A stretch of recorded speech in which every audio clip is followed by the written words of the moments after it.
এ সম্পদ আল্লাহ দিয়েছে। কারণ বলে আল্লাহ দেয় না, ইন্নামা উতীতুহু আলা ইলমিন ইনদি, আমি আমার ইন্টেলেক্ট, আমার সৃজনশীলতা, আমার বুদ্ধিমত্তা খাটিয়ে সম্পদ উপার্জন করেছি, আমি যাকাত দিব না। মুসা আলাইহিস সালাম বললেন তাহলে আযাবের অপেক্ষা করো।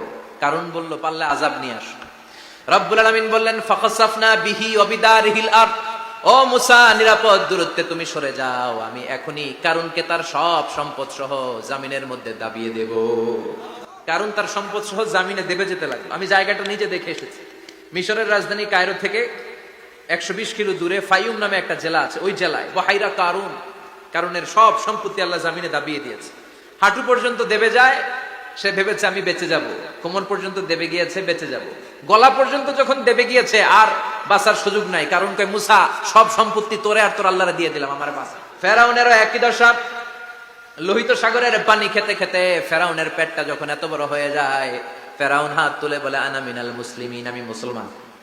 আমি, এটা কোরআনের আয়াত কিন্তু, আনা মিনাল মুসলিমিন, বনি ইসরাইলরা যে আল্লাহর উপর ঈমান এনেছে, আমিও ফেরাউন সেই আল্লাহর গোলাম। আল্লাহ বলে দ্য টাইম ইজ আপ, সময় শেষ, এখন তোমার ঈমান কবুল করা হবে। তার মানে বাদাল গরগরা তওবা কবুল হয় না। এই মৃত্যুর গরগরানি আসার আগ পর্যন্ত চোখের পানি ছেড়ে যদি আল্লাহর কাছে ক্ষমা চান, জীবনের সব গুনাহ মাফ করে দিবে কে? শয়তান আল্লাহরে বলল, মাবুদ এত জান্নাত বানিয়ে কি লাভ, আপনার একটা বান্দারও জান্নাতে ঢুকাতে পারবেন না, আমারে বানিয়েছেন জাহান্নামী, আমি আমার সর্বোচ্চ চেষ্টা দিয়ে আপনার সবগুলা বান্দারে জামাতে জাহান্নামে নিয়ে একসাথে ঢুকবো, পারলে জাহান্নাম আরো কয়েকটা বাড়িয়ে বানান। আল্লাহ বললেন কেন কেন? শয়তান বলে লা আকুদান্না লাহুম সিরাতাকাল মুস্তাকিম, আপনার বান্দা জামাতে নামাজ পড়তে যেতে চাইবে, ওখান থেকে ধোকার ওয়াসওয়াসা দিয়ে আমি গানের কনসার্টে নিয়ে যাব। তাফসীর মাহফিলে কোরআন শুনতে যেতে চাইবে, ধোকা দিয়ে আমি মদের আড্ডাখানায় নিয়ে যাব। ওয়ালা তাজিদু আকসারাহুম শাকিরিন, একটারেও জান্নাতে ঢুকাতে পারবেন না। চ্যালেঞ্জ দিলাম। আল্লাহ বলল, শয়তান তুই আমারে চ্যালেঞ্জ দেস? আমি তো সব রাজার বড় রাজা, মহারাজা, আমার সাথে তো কেউ চ্যালেঞ্জ দিয়ে টিকতে পারে না। চিল্লা এখন ঠিক কিনা?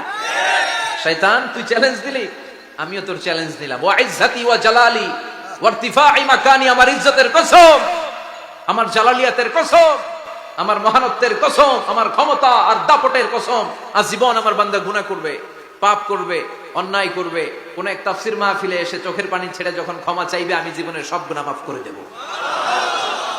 আমি আমার বান্দার জীবনের সব গুনাহ মাফ করে দিয়ে জান্নাতে ঢুকায় দেব। তখন তুই কি করবি? লা আগফিরান্না লাহুম মা দামু ইস্তাগফিরুনি, যতক্ষণ আমার বান্দা আমার কাছে ক্ষমা চাইবে, আমি আমার বান্দার জীবনের সব গুনাহ মাফ করে দেব।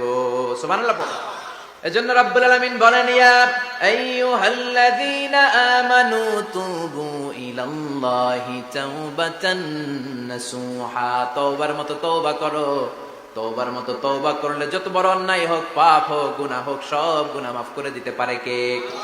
সাইয়েদনা আদম আলাইহিস সালাম ভুল করলেন, শত শত বছর কাঁদলেন। আল্লাহ বললেন, ও আদম কিছু বাক্য তোমারে শিখিয়ে দে, এই বাক্য দিয়ে তুমি আমার কাছে তওবা করো, তোমার তওবা কবুল করে নেব। সাইয়েদনা আদম বললেন রব্বানা, পড়েন রব্বানা যালামনা আনফুসানা ওয়া ইল্লাম তাগফির লানা ওয়া তারহামনা লানাকুনান্না মিনাল খাসিরিন। ও আল্লাহ আমি জুলুম করেছি নফসের উপর, ভুল করেছি, অন্যায় করেছি, অপরাধ করেছি, আপনি যদি ক্ষমা না করেন আমি শেষ হয়ে যাব। লানাকুনান্না মিনাল খাসিরিন, আমি ক্ষতিগ্রস্তদের মধ্যে শামিল হয়ে যাব। ঠিক কি না? এই আয়াত দিয়ে, এই দোয়া দিয়ে যখন সাইয়েদনা আদম তাওবা করলেন, মুহূর্তেই তাওবা কবুল করে নিয়েছে কে? আমরাও যদি পাপ করি, অন্যায় করি, আমাদেরও পাপগুলো মোচন করার একজন আছে না নাই? তিনি গাফিরিয যাম কাবিলিত তাওব, ওনার কাজই হচ্ছে গুনাহ মাফ করা। শয়তানের কাজ ওয়াসওয়াসা দেওয়া, আমাদের কাজ পাপ করা, ওনার কাজ মাফ করা। আল্লাহ ডেকে বলে, গোলাম তোরা যদি পাপ না করতি আর বারবার মাফ না চাইতি, তাহলে তোদেরকে ধ্বংস করে দিয়ে জমিনের বুকে এমন একটা জাতি আমি বানাতাম যারা পাপ করতো আর মাফ চাইতো, আর আমি মাফ করতাম। সুবহানাল্লাহ পড়ো। মাফ করতে আল্লাহর বড্ড ভাল লাগে, চোখের পানি দেখতে আল্লাহর বড্ড ভাল লাগে, কায়মনো বাক্যে কেউ দোয়া করছে এই দৃশ্য দেখতে আল্লাহর ভালো লাগে। চিল্লায় বলেন সুবহানাল্লাহ। এজন্য পাপ আমাদের যত বড় হোক, আমাদের জন্য মাফ আছে না নাই? দুইটা সময়ে তাওবা কবুল হয় না। এক নাম্বার হলো বাদাল গারগারা, মালাকুল মাউতকে দেখে ফেলেছেন, রূহ ধরে টান দিবে, তখন তাওবা করলে কবুল হবে। আরেকটা হচ্ছে বাদা তুলুই শামসি মিন মাগরিবিহা, কিয়ামতের আগ দিয়ে সূর্য আর পূর্ব দিক থেকে উদিত হবে না, এটা পশ্চিম দিক থেকে উদিত হবে, তখন তাওবা করলে কবুল হবে। তখন তওবার দরজাকে বন্ধ করে দিয়েছে কে? এজন্য আমরা যে কোনো পাপই করি না কেন, পাপ হয়েই যেতে পারে, আশা হারানোর কারণ নাই। Never lose hope, never give up. মুমিন কখনো আশা হারায় না, মুমিন কখনো নিরাশ হয় না। মুমিনের আশা ভরসা একটা সত্তার উপরে, চিৎকার করে বলতে হবে তিনি কে? এজন্য পাপ হওয়ার সাথে সাথে আমরা তওবা করব কার কাছে? বিশ্বনবী বললেন কিছু কিছু কাজ আছে এগুলো হয়ে যাওয়ার পরে দেরি করা যায় না। এক নম্বরে নামাজের ওয়াক্ত হলে দেরি করা যায় না, ঠিক কিনা? নামাজের সময় হওয়া মাত্র দেরি নাই। তাজহিজুল মাইয়িত, মারা গেলে লাশ রেখে দেওয়া যায় না, তাড়াতাড়ি দাফন করে দাও। নামাজের সময় হলে নামাজ পড়ো, দেরি করো না। মানুষ মারা গেলে দাফন করতে দেরি করো না। বান্দা যদি পাপ করে ফেলে তওবা করতে দেরি করো। এজন্য পাপ করার সাথে সাথে তওবা করার দরকার আছে না নাই? এখন তওবা যে করব কোন সিস্টেমে করব? ভুল হওয়া মাত্রই আপনি অনুতপ্ত হয়ে চোখের পানি ছেড়ে আল্লাহর কাছে মাফ চান, আল্লাহর কাছে ক্ষমা চান, এটার নামই তওবা। আমাদের দেশে হুজুরাই না তওবা পড়ায়, আছে না নাই? আনন্দপুরে এগুলা নাই, আছে না? কয় ইমাম সাহেবরে নিয়ে আয়, খতিব সাহেবরে নিয়ে আয়, হাফেজ সাহেব হুজুরে নিয়ে আয়, তওবা পড়া। না, তওবা পড়ানো লাগে না, আপনার নিজের তওবা আপনি নিজেই পড়বেন। আপনি অনুতপ্ত হয়ে চোখের পানি ছেড়ে আপনার আল্লাহরে ডাক দেন, ডাক দেয়া মাত্র তিনি সাড়া দেবে, চিল্লায় বলেন ঠিক কিনা? ওলামা একরামরা তওবার 5টা শর্ত আরোপ করেছে। এই 5টা শর্তের আলোকে যদি তওবা করেন মুহূর্তের মধ্যেই তওবা কবুল করে নিবে কে? এক নাম্বার শর্ত হচ্ছে আল ইকরা, acknowledgement. You have to acknowledge that you are the great sinner in the world. এই পৃথিবীর সবচেয়ে বড় পাপী। 5টা শর্তের এক নাম্বার হচ্ছে আপনি স্বীকার জান, আল্লাহ আমার চেয়ে বড় পাপী আকাশের নিচে জমিনের উপরে দ্বিতীয়টা নাই। এমন কোন পাপ নাই যে আমি করি নাই। আমার চেয়ে নাদান, আমার চেয়ে পিশাচ, আমার চেয়ে বড় পাপী দ্বিতীয়টা কেউ। অ্যাকনলেজ ইউর সিন, আপনি আপনার পাপগুলো স্বীকার করেন। নাম্বার 1। নাম্বার 2, আন-নাদাম, repentance. You have to be repentant for what you have committed from sins. যে পাপ করেছেন এই পাপের জন্য আপনি লজ্জিত হন। আপনি নিজেকে আল্লাহর কাছে ছোট করে পেশ করেন, আল্লাহরে ডেকে বলেন আল্লাহ আমি আপনার গোলাম, গোলামের ঘরের গোলাম, বান্দির ঘরের গোলাম, আমারে মাফ করে দেন, আমি লজ্জিত, আমি অনুতপ্ত। তাহলে 1 নম্বর শর্ত আপনি ঘোষণা দেন যে আপনি পাপ করেছেন। 2 নম্বর শর্ত আপনাকে অনুতপ্ত হতে হবে যে আল্লাহ আমি পাপ করে ফেলেছি। 3 number, you have to stop what you have committed. যে পাপ আপনি শুরু করেছেন এটা বন্ধ করে দেন। আপনি সুদের জন্য সুদ খাইছেন, আল্লাহর কাছে তওবা করলেন, আবার সুদ খাওয়া চালিয়েও যাচ্ছেন, এই তওবা কবুল হবে? সুদ খাওয়া আগে বন্ধ করেন। আপনি ঘুষ খেয়েছেন, এই ঘুষ খাওয়ার কারণে আপনি আল্লাহর কাছে তওবা করলেন কিন্তু ঘুষ খেয়েই যাচ্ছেন, এই তওবা কবুল হবে?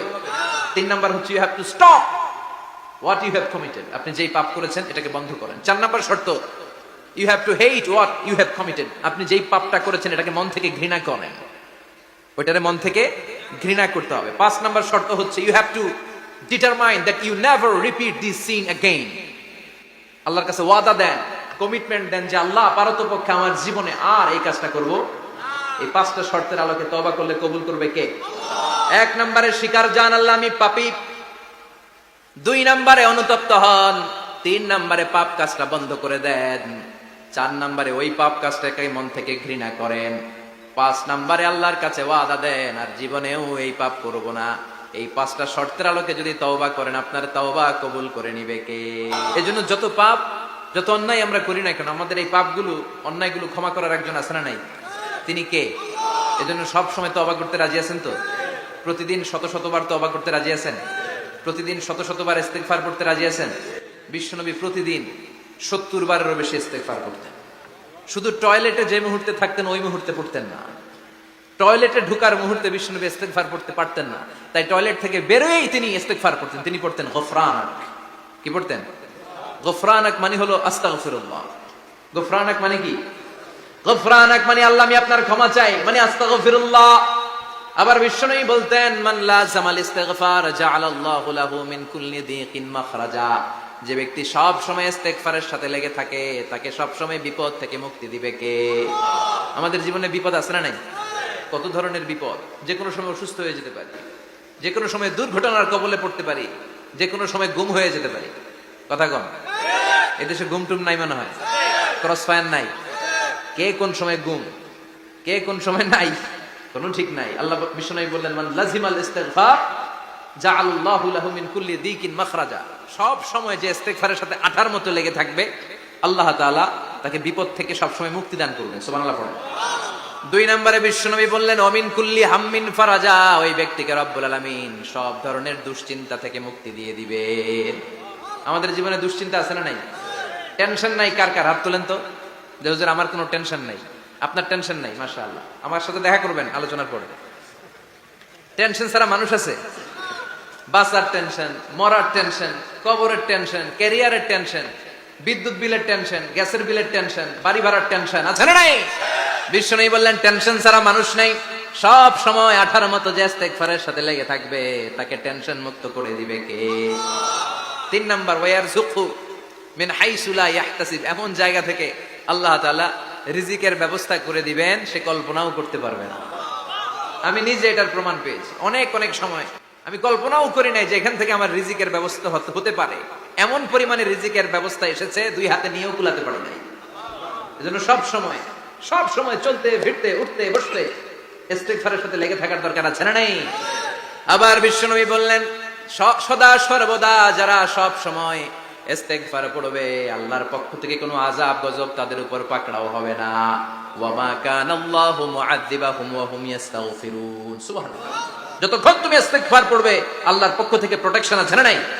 তাহলে 4টা জিনিস পেলেন। 1 নম্বরে বিপদ থেকে মুক্তি দিবে।